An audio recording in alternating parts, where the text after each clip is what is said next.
Welcome! You're tuned into the Living in Rhythm podcast, where we wax philosophy and experience in the art and science of living in rhythm. Yeah, I'm Sista Sunday, and I came here to let my soul shine.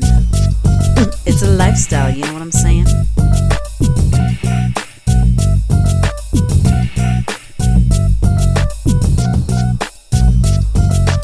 This week, rhythm, timing, balance, counterbalance. We have so much in flux, and I want to talk about the fifth hermetic principle of rhythm. This is life. What we want to start to recognize is how we can find rhythm and grace.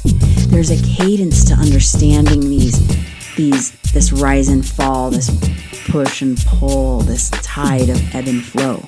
As we all start to breathe, we're balancing the rhythmic nature of the heart and the pulse.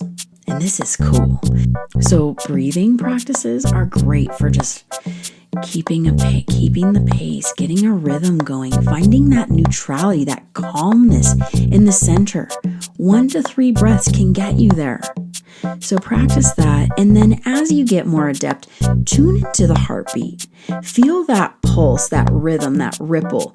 And what I love about it is so this is something I say often to my clients, and I say it to myself, is that my timing is the best timing.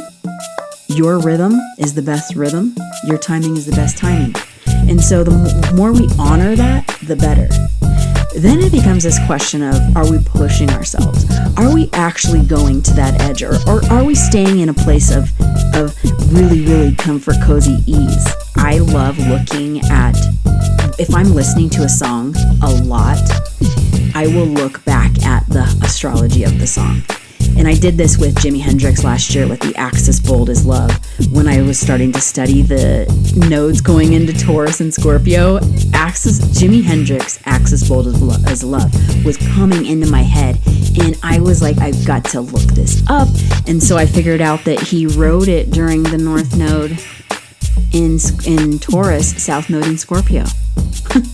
And so that song, the vibration, the frequency of that song resonates with the times. And that's kind of what I do with my playlist then is if I'm feeling something, I drop it on the playlist for the fall, or I drop it on the playlist for the nodal flip that I'm having right now, or my 44th cycle or my 46th cycle. And I'm always doing these like fun codes and stuff for myself in the titles. But the point is it's kind of this way that I'm playing with in living in rhythm. As we step into this evolution of the sign of Libra in the zodiac, recognize that power that comes from having sovereignty within yourself. Me having sovereignty in myself, I can see how that has given me strength to really be able to find balance and equilibrium with the other, with outside feedback, that which is without me. Within, without. There's a really cool Beatles song, Within You, Without You. Check it out. I feel like we're being asked to just like reverberate our resonant frequency with grace and rhythm, and then allow it to harmonize with the other reverberations. Like, we need to harmonize around here. And that's what I hear when I see Venus and when I see Libra, especially them together. It's harmonics, it's harmony, grace, beauty. It's high frequency. Looking for that balance in rhythm. Understanding, like feeling yourself move through the polarities. And then recognize how we create this cadence and this rhythm within those polarities. And that's what helps us stay balanced and upright and moving forward, to not get caught in either end of the spectrum, because all that does is waste a lot of energy and takes a lot of time. If we can find that middle way and work it with a little bit of grace and rhythm, then we can really, I think we can move ourselves down our road. Ease on down that road. That's from The Wiz. Once we know.